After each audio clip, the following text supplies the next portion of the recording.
Hi guys, it's episode 36 of the RSS Podcast. I'm David, he's Matt. Bro, why, like, how, I think I'm just accustomed to hearing Hey, David first. How you doing, David? Mate, do you know what's so bad? How normal it felt? I was just like, I'm Yeah. David, he's Matt. Yeah, I've done that so many times, though. Welcome, everyone. It's episode 36 of the Real Sports Science Podcast. Nice. Because of the confusion, I'm David. He's Matt. It's episode 36. Matt, how you doing? I'm doing good, mate. I'm doing very good.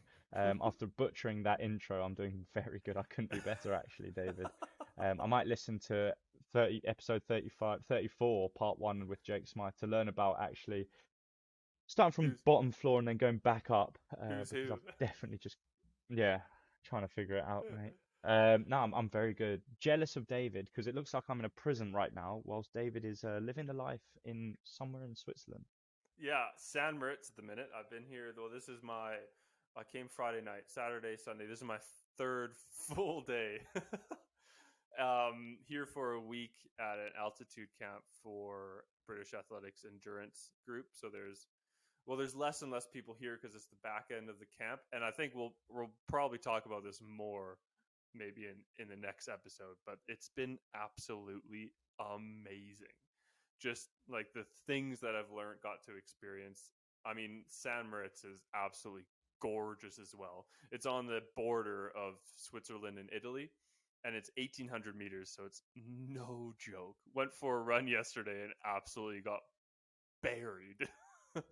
But then What? once in a while, I was just wondering, why were you going on a run? Were you preparing for something? oh, well, if you listen to last episode, you would know that maybe we've got a RSS podcast marathon coming up. I'm gonna have to do a lot more runs to prepare for that, though. And So then, David and I, it could be coming up quite soon, and David and I aren't that prepared compared to Jake. So it will be So what we're hoping to do is I do a half, and David does another half, maybe. oh, hey, yeah, we just tag team it. Yeah, Yeah. and then we'll We'll beat just Jake. switch out each kilometer. That's not a bad idea. We'll just There you go. we'll go you go I go for each kilometer until we hit 42 or 40. Yeah, There you go. We'll that's not a go bad idea. athlete, S&C coach, sports scientist. Who will finish the marathon first? Nah, we'll do it as a team. We'll do it as a team.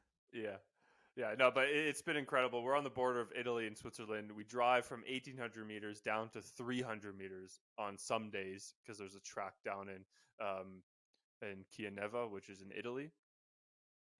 And we sometimes train down there. And by me, I mean the athletes, and I watch and help out with some physiology stuff. But anyways, He watches from the corner, just yeah. with a little camera, just checking their plantar fasciitis muscles out. Plantar Because he's not allowed fasciitis within muscle. ground. That's not even a thing.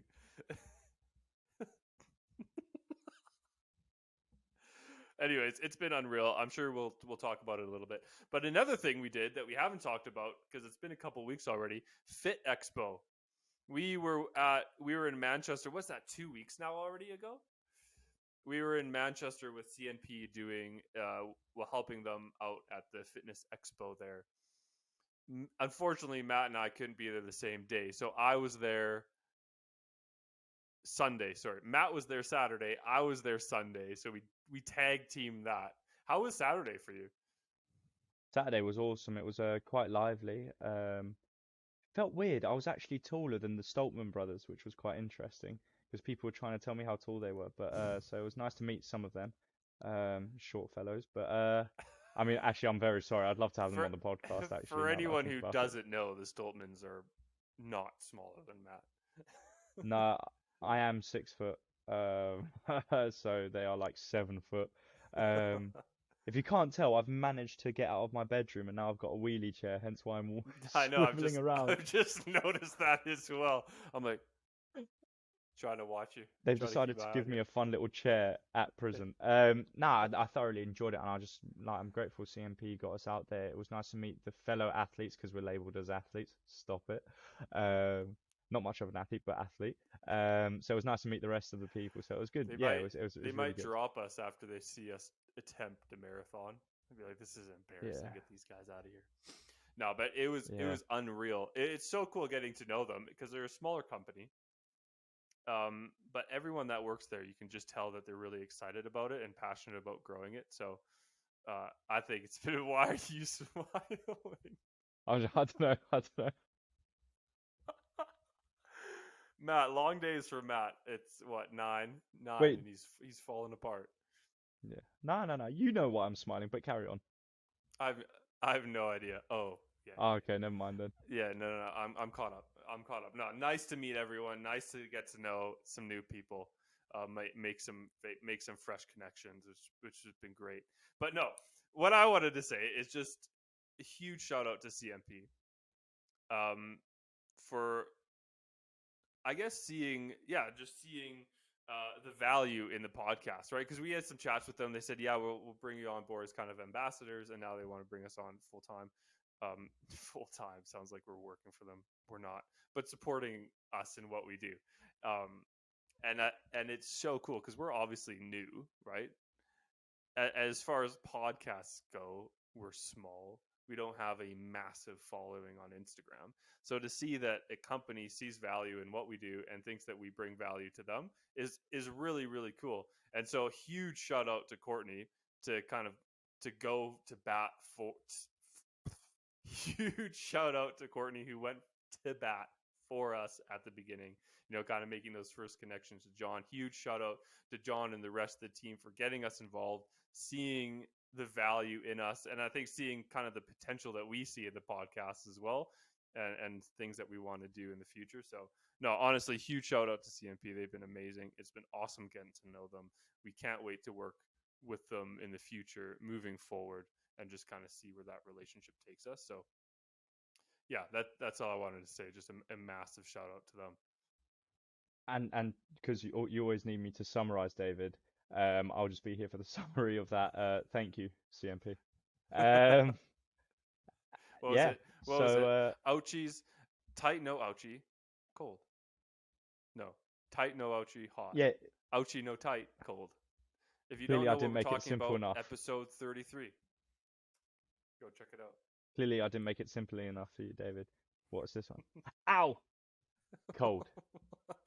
Oh, stretch it out. No cold, no cold. There you go. Into this topic though. This topic is unlike that topic. The topic we have for today is does participating in sports impact mental health? So initially what we'll look at is just participating in sport. Are there, does it help you feel better or does it add pressure? Because I remember, doing PE in schools, I could tell that, obviously I was decent in academics. Decent is what we'll say. So sports, I used to love it. PE, gave me a chance to shine and show everyone who I really am and my expertise. But then I could tell some people who were more academically inclined really hated PE. Like some people who weren't coordinatedly as gifted as I was, hated PE. But no, like in all seriousness, it was just so I just wanted to dive into this because I just got reminded recently working at a school. I see some kids they really like to get stuck in when there's like a football or rugby or tennis, Mm. but others they don't really. And I wanted to just find out on the internet, look at Google Scholar, see some articles, speak to some people, and see what they thought. So yeah, we'll just talk about if obviously I think we spoke about participating in sport actually helps academic importance, but also Right. helps academic performance, but also has been seen to help you know health, fitness, health, well-being. Yeah. So yeah, It's so such an like interest. It's interesting, isn't it? Because that was a good point they brought up. Like me, I love PE. If I could do PE all day, I'd be like, sound, say less. But yeah, for people who maybe don't enjoy sport or self-conscious stuff like that, like it could be pretty detrimental.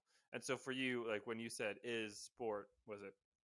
does participating in sport impact mental health positively or negatively? I would first reaction reading that, yes, it does. Question answered, next, right? But that's such a good point. Obviously, not everyone enjoys PE. We know that physical because activity is really good. Um, but what about participating in sports? What if you're not really into sports? What do you do then? right, to get the benefits. So interesting. I'm interested to see No, kind of what you found. yeah, and it is quite like yeah, basically what you said. No, so then to start off with one sort of study is, by Dorr et al. In 2018, years participating in sports during childhood predicts mental health in adolescence, a 5-year longitudinal study. So, David, as a PhD student, does that make your ears perk up when it's a 5-year That gives me longitudinal study? goosebumps. 5-year Yeah. longitudinal study. Oh, So what they did was they investigated the longitudinal association between number of years with a recreational or performance sport profile and mental health during adolescence, and whether these associations differ by sex. right. Um, So does the number of years that you participate in recreational performance sport uh, is that associated with your mental health?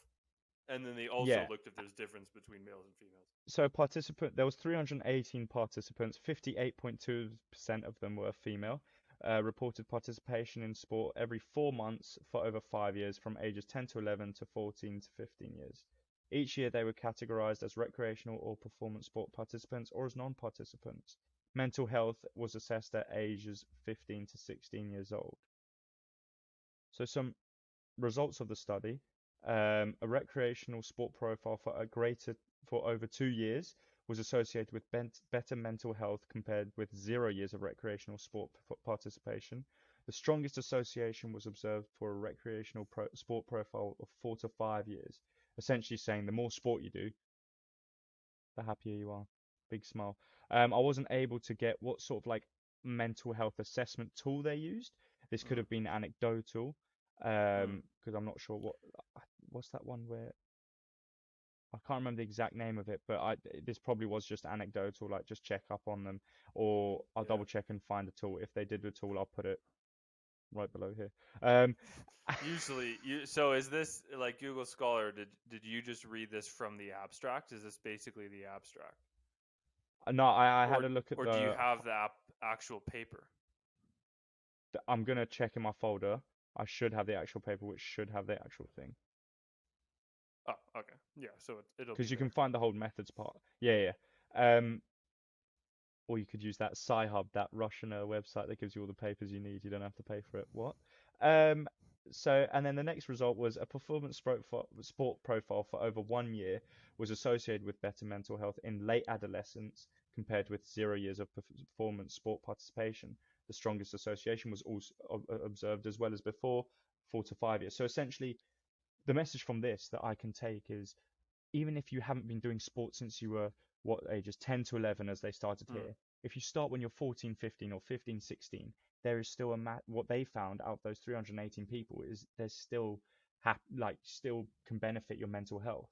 So if you're too worried, and this can be, I'm sure if there was a study where they did it later as well in 18 years old, I'm sure it would reflect upon that and mirror sort of the results they found in this study, that if you're going to a gym for the first time and you're worried, yes, okay, it's tough, but over 1 year, if you just keep at it, you will see the mental well-being sort of benefits that it can bring and advantages. Really, really interesting. I think when like qualitative studies, so not that something that doesn't use numbers, that uses like Mm, questionnaires and stuff. So most mental health or like psychology papers use qualitative instead of quantitative, which is like just measuring something with numbers, like how fast you go or something. Um, obviously, like you got I'd be really interested to read this paper to see what they used and kind of the measures that they took, and even like the difference between the two, because you do need to be careful when reading qualitative studies, because it's shown that no one is, or most people aren't truthful when they're doing studies like a survey or so there's a something. bit of bias there. Huge bias. If they say, I did this amount of exercise, usually it's actually way less. Or like, what's your mental health? And it's difficult to see how they Mm, assess themselves. And then if they assess themselves one day, that they assess themselves in the same kind of way? Or like, what if somebody just had a bad day, a bad morning, right? Yeah. What if they just had a bad morning before they did the test or before they took the questionnaire, and then so they Also, mark down their mental health way lower? You know, not saying that it's a bad study. I think I mean this. It doesn't surprise me that they said, you know, recreational or mm, performance sport improve mental health, but I think just as a rule of thumb when you're reading these kind of studies, you if you can't actually go in and see how they measured it, you know, what was the actual differences between scores between the two groups, you just have to kind of tread with caution, um, and and don't make another any thing like, I'd mention. Oh, yeah, go ahead. sorry, another thing I'd mention is that one difficult part as well is that in a study like this, say if there is an outlier, like yeah, say 60% feel great, or no, 70 or 82% feel great, 10% of those they're like, oh yeah, I was a bit nervous, but then that 8% could be dreadful, but it wouldn't show. You can't get that sort of how bad actually were those 8%, you know, and why. And then also, I don't know how would you look at mental health as, because mental health you can't really put it into numbers, can you? Do you know what I mean? No, no, that's why it's qualitative.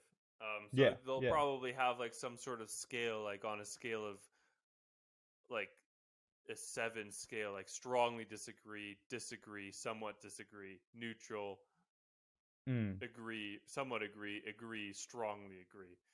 So scale of basically 1 to 7, and then they'll have a bunch of questions like what eh, regarding mental health, and there probably won't be a yeah. question of like how's your mental health on a scale of 1 to 7. There'll be several questions that kind of try to pinpoint and then give you an overall score at the end.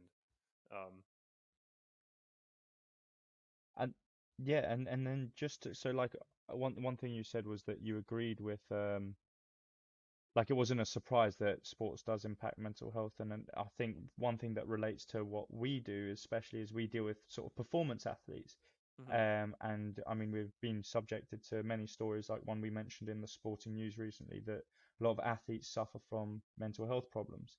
Yeah. So another study that I found was titled "The Association Between Participating in Non-Competitive or Competitive Sports and Mental Health Among Adolescents." Mm. A Norwegian population-based cross-sectional study, Bracestall et al. 2017. The aim of this study was to examine the association between participation in non-competitive or competitive sports and mental health problems among Norwegian adolescents. So there was 10,571 people used in this study. Aged 13 to 22 years were examined. The Strengths and Difficulties questionnaire was used for measuring mental health problems in the form of total symptoms, scores, and impact on daily life. Participation in sports was categorized as follows: one, not participating; two, participating in non competitive sports; and three, participating in competitive sports. Sports were divided into individual and team sports. Weekly exercise, healthy diet, and number of friends were investigated as mediating factors, and age, gender, and perceived economic status were controlled in the analysis. So I definitely suggest everyone has a look at this paper. We'll post it at the bottom of our Spotify or YouTube because it is quite interesting. And one thing that was found, a key thing that was found from me, was that adolescents participating in either non-competitive or competitive sports had fewer total symptoms and less impact of problems on their daily life compared to those who didn't compete in any sports.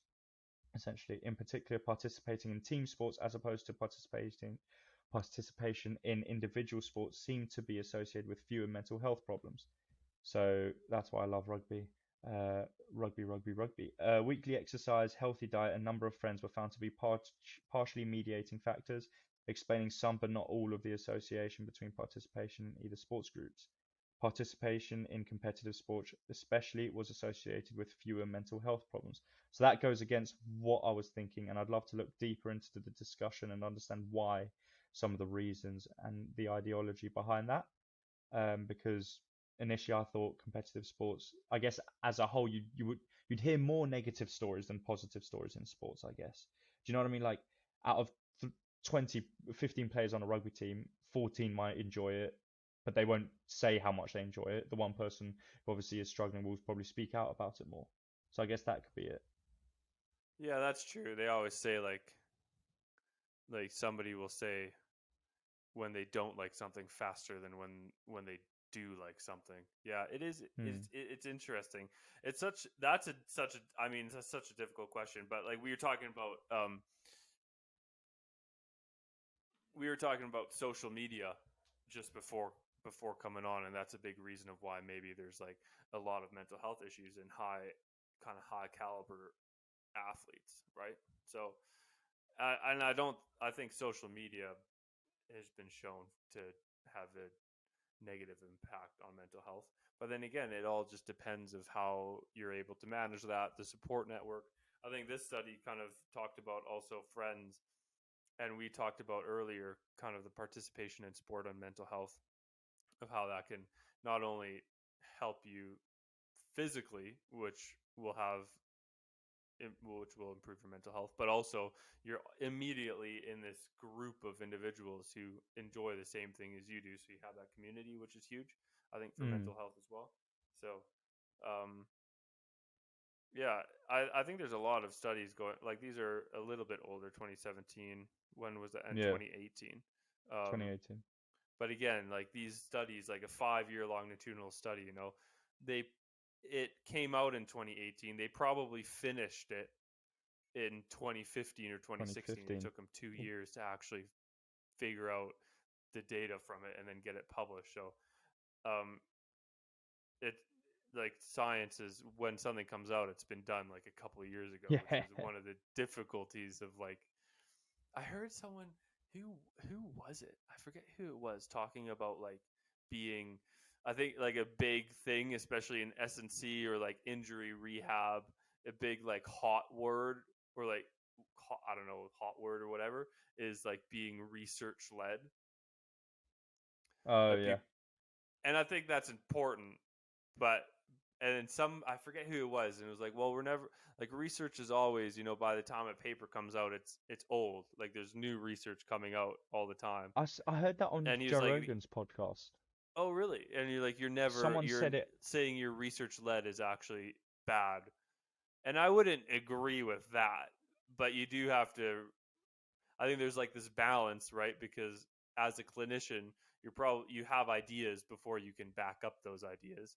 So you need to be research led because you need to be doing things that people have a better understanding that this actually works, right? But then you also need to balance that with also coming up with your own ideas, your own critical thinking to implement some other things. And then that in itself that drives the research forward because then you're like, okay, well, let's actually see if this works with some study.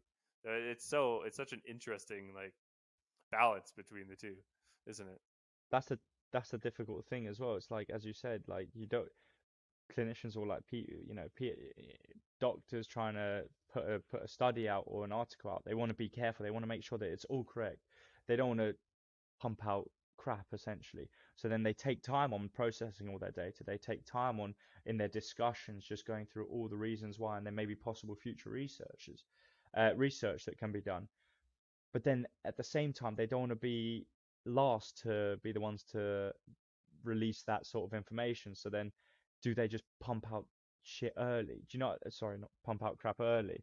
Do you get me? Like they don't want to be last, but they don't want to be first because then they could Yeah. have done a rush job. I There's mean, so many other studies out there that get taken away immediately. Like I can't remember what the stat is, but it's crazy. If you look at the amount of studies that get published compared to the ones that stay published. Do you know what I mean? no.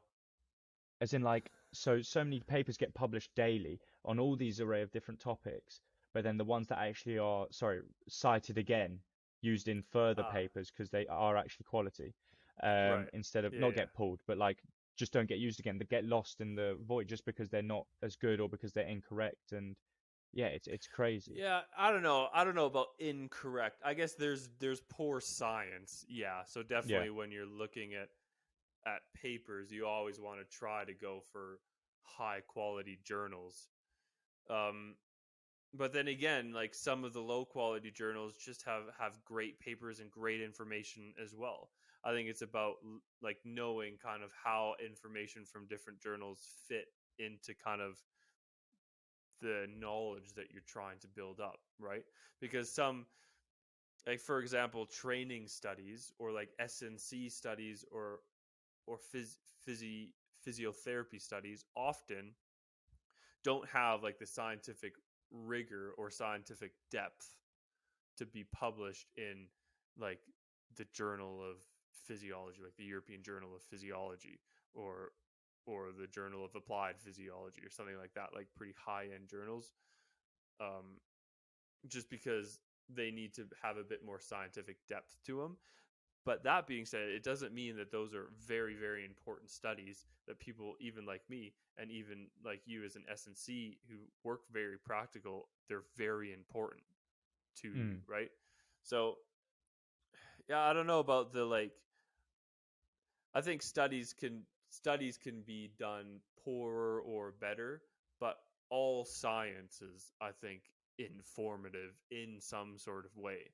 You just need to know how it's informing you and kind of the weight that you can put on that study. And not one study should, like, I don't think you should ever be fully informed by one study, Mm. because there's probably 10 studies that show the complete opposite thing or slightly different, or because it's not quite in the context that you're working in, so it's such an interesting one. Yeah, but just science takes a long time to do. So you've probably had times in your job as an S&C coach where you take ideas that you've read from studies, but then also have your own critical thinking and being like, actually, for my context, this works better. Or I've taken this exercise and kind of tweaked it to fit my context, and you don't really have hard scientific evidence that backs that up. Mm. But you've kind of drawn from different things and you've come to your own conclusion, right? Yeah, yeah. No, 100%. Yeah, I wouldn't say, yeah. You got to broaden it. You can't just do a half job and just look at one study and then be like, yep, I'm doing it word by word. You can draw conclusions from different studies and develop your own, to be fair. It's a never stop learning world, is it? Um, and yeah, it's sort of going.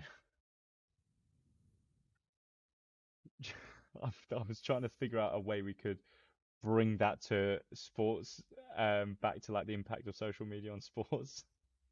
But I Well, couldn't. there was a massive tangent, but it was just interesting because like Yeah, all we're doing is looking at papers, and yeah, what yeah. does it say? And I think equally it's important to pick out the good things about papers, and it's also important to know the limitations of papers, so Mm, that you can understand how you're going to be led by that paper or not, yeah, yeah. No, um like I guess yeah, you're right. The next part of this, um, is something David mentioned earlier was social media, and as you said, with these papers that probably took 2 years to come out, does it include social media? And the fact is, we're seeing recently, we're in 2023 now, so many things have come out about the benefits, but then also the massive drawbacks of social media.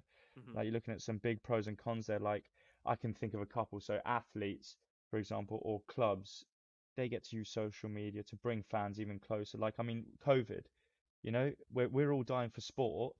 We still get those videos pumping out. I remember, getting to watch rugby and then getting to still be involved, even though I couldn't be there in the stands, still be involved with the team and how they're all doing, to see how they're Yeah. running during COVID times. Yeah, and I mean, everyone loves like behind the scenes stuff, right? Like I love following athletes and seeing behind the scenes stuff. That's so cool. And without social media, getting an insight of their lives, without social media, that wouldn't be possible, would it? and even from a practitioner's point of view, like I S&C coaches showing what they're doing with athletes, or athletes even sharing what they're doing with their programs.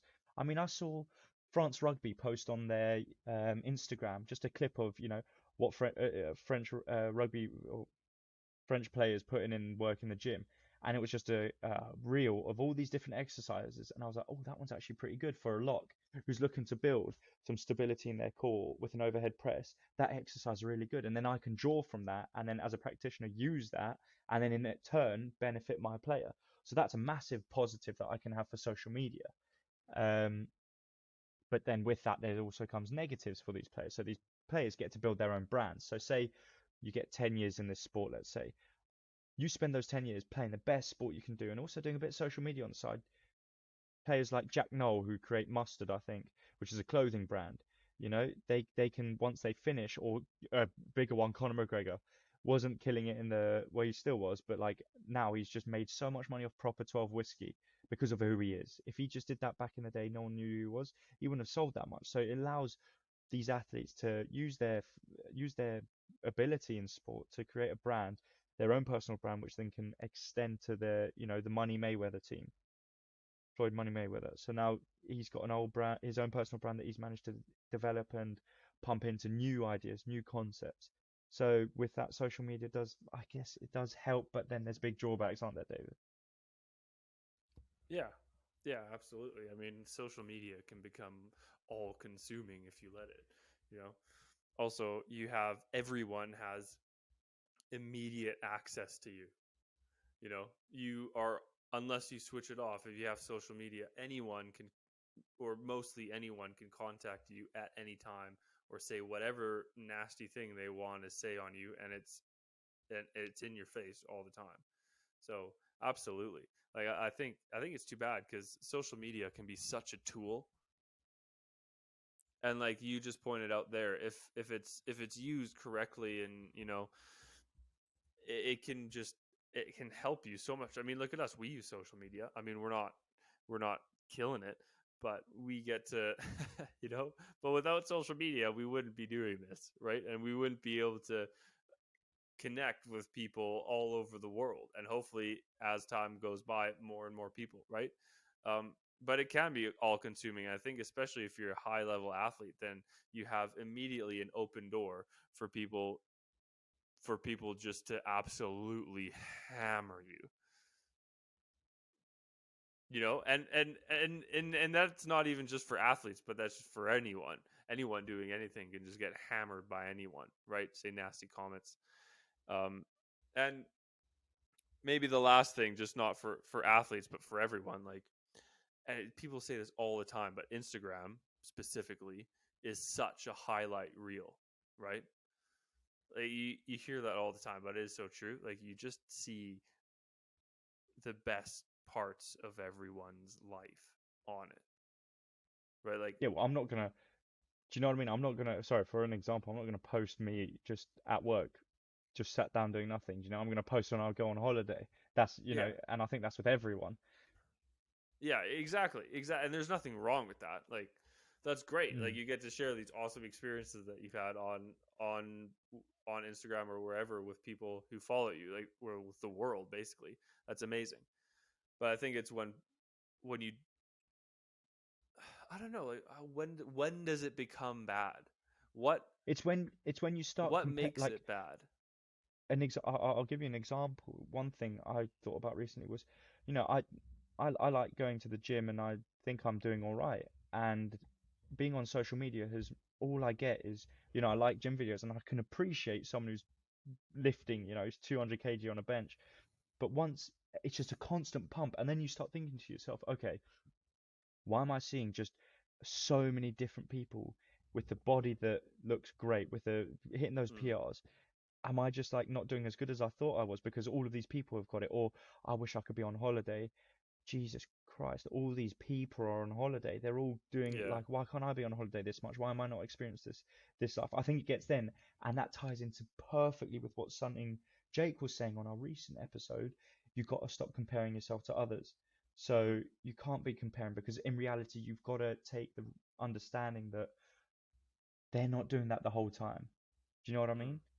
mm. Unless that's their job to travel the world. So, It's or unless they're a definitely when you full-time paid compare athlete. yourself, isn't it? Yeah. It's when you start comparing yourself, then it's game over.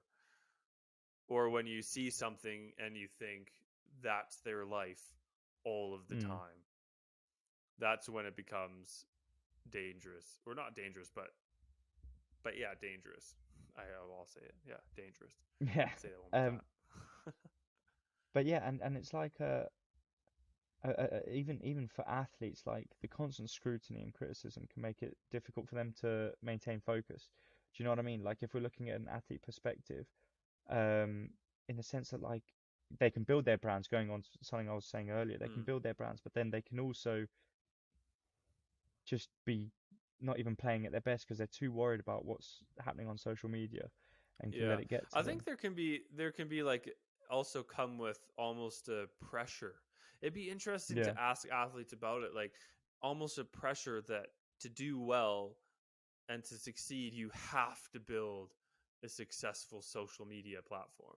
Like what Mm. if you're just not into social media, or you don't have the time or the resources, or you're really just not bothered?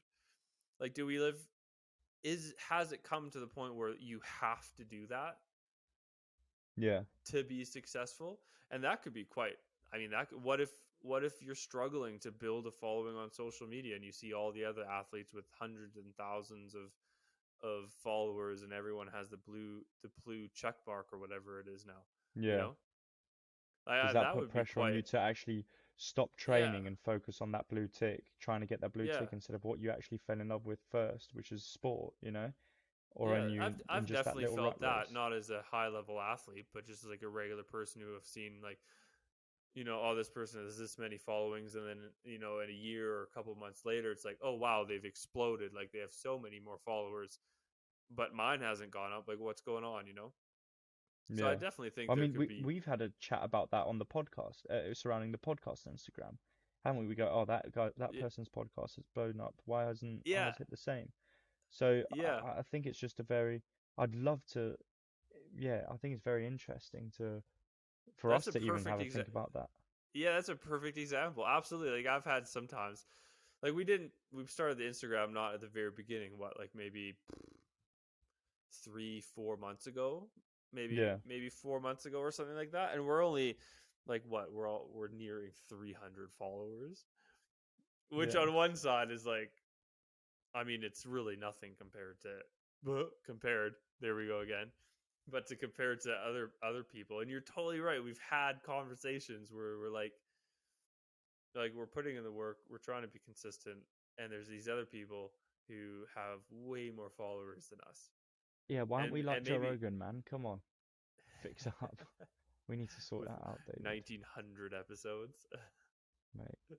Yeah. Um, but yeah, You no, know that's what something I we you can know what definitely. when Oh I yeah, struggle with that, yeah, I always remember that, like, I think what keeps me going, at least podcast is wise, is I feel like I'm getting so much out of the podcast and doing it. Even mm, when we have this chat, getting to research, meeting people. We talked about it. I think I mentioned that in last week in part 2 of Jake Smythe's, is like, we've gotten to have such good conversations with people. So, like, at the end of the day, I would love it if it exploded and we became huge and we got 1,000 followers this year, because if we get 1,000 followers, we're getting frosted tips, which I think would be hilarious. So get us to a got about thousand that. followers so we can do that. And I'd obviously love to see that happen. And I think the podcast really has potential for it. But, like, I think I get so much value from doing it as well. And so for me, it's like, who cares if we don't have 100,000 followers or 1,000 followers or whatever? Like, I Mm. get so much out of it, And I from the think a good thing conversations that about, we've got to have. yeah, and I was just going to develop onto that, is the fact that like, say we're talking about uh impact of mental health, sport can have on mental health, or social media, me and you have a discussion on that, which we share Mm. with other people, but it also allows me to actually go, oh, I never actually thought about that when you bring a point to me, which then I can speak to my dad or someone else about, which then develops a conversation for them, which then, if there is another conversation that surrounds them and sports and mental health and social media, then they already have the ammo essentially for that conversation, which then sparks on new conversation. So it's like a ever-growing domino effect, really, which is great. So I'd 100% love to ask questions to further athletes. And a question I want to ask you quickly now, David, is a little red light, green light question, or what's it? I haven't even figured out. We need to figure out a name for this section, but I'll figure it out somehow. Is Yeah, because we have essentially, quick fire questions, but we also have red light, yeah, green light, or like but I've taken that from someone else's podcast, so I don't like it, so sorry. But we need to switch it into sports science. It's some sort we of could just talk, sports science term. yeah, lactate We'll or figure it no, out. I don't know. Um, um, um, so the question is, what is your opinion on people who bring tripods into the gym? I can't like I film in the gym as well, so I can't even say anything about it. But here's what I'll say. Here's what I'll say. I don't care if you film great, and if you get a better angle from videoing yourself with a tripod, fine. Just don't just like be considerate of other people using the gym, right? Maybe don't put Yeah, it in the path of like the main people, keep it on your platform. If you need it to be on someone else's platform, ask if they're okay with it. Don't be a dickhead. If someone I gets saw into your shot, don't yell at them because they're just trying to work out. That's what bugs I me, saw two right? clips.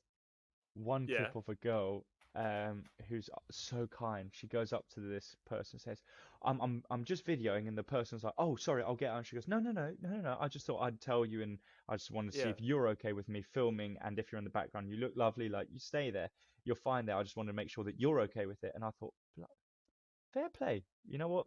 Nice person. Then I saw someone else giving people that side eye and like screw face, like kissing their teeth and all when they'd walk and put weights back in their right place in front of a mirror, but just because that person's filming. That's what gets me annoyed. Yeah. But also, And on the other side of that as well though, like if people are filming and some people that's their job. Like they get paid to do that, right? So also be respectful of people filming. If you see someone going for a max lift and you notice there's a camera there, maybe yeah, like just keep your head on a swivel, right? Like don't walk in front of it. It always goes both ways, doesn't both it? ways. Like Yeah, don't be a dickhead and just be obnoxious about your filming. That girl, I saw that video as well. Unbelievable. Like make sure so people are nice. okay with maybe being in their video. Be okay with people being in your video. And also, if you see someone filming, don't be a dickhead. Like Yeah. just be reasonable. So I think I what I yeah, saw I just saw one of this person, and they were doing like a video outside, like because they were running or something, and they sat up and there was a man sat on the bench behind them, and like I keep going back and forth of like who I thought could have handled it better, but basically she asked the man who was already sat there to move because she didn't want him in the video, and she was like, "Oh, I'm on live, you're ruining my video, like can you move?" And he was like, "No." if And she's she like, "Can you approached just..." that terribly then. Probably. Yeah, yeah. She should have been like, "Hey, like, are you..." Yeah, because he was already there. Like, relax, Yeah. Like, be like that other girl. Be like, "Hey, uh, I'm just. Are you okay with being in the back of my video? I don't Yeah. mind." Like, you know, I don't know. But anyways, it turned into this whole argument, and then the guy was like, "Well, now I don't want to Scrap. move because you're being Yeah. a dickhead." Love it. You know what I mean? Which is also kind of silly, but The pop. Oh, no, no, no. yeah, Bit of it's a tough saltiness one. there. I don't mind because I do it as well. Just like be respectful both ways. I say, like Yeah. be considerate. Awesome. And just to finish this podcast, I thought I'd give the people of a little update on what I've been doing and some good news for you guys. So Ooh. today I recently, so I've been applying for jobs, and I got an email back from Army West Point in America, and I didn't even make it past the email stage. So this has been episode 36 of the RSS podcast. We're out. That was hilarious. Sweet, I thought you we're were going done. to tell us that you were moving to the States. Nah, nah. Do you want to hear another good one? No, I think I might end it there actually. No, what's the other good one? What's the other good one? Oh, the other good news is, let me pull it up just so I remember who they are. Harvard Westlake School. Um, so I applied there as well, um, for some S&C, so like for a sports performance coach. Thank you so much for your interest, and you can probably read between the lines. Basically, I didn't get it. So that's two on the bounce in one day. So it's a great day going for me. This has been the RSS podcast. I'm definitely out.